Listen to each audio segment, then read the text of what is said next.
how to change Instagram bio to athlete.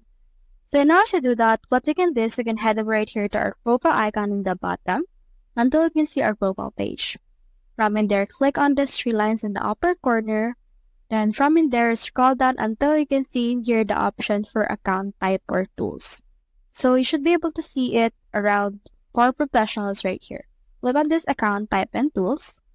And then for this one, let's head over and click on this switch to professional account. Click on this. Click on continue until you reach the end, and then just choose which one actually describes you. So for example, you can search in here for athlete, and as you can see, here's athlete right here.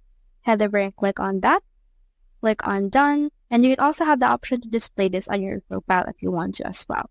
So just choose if you're a creator or business. So if you're an athlete, just choose creator. Click on next right here.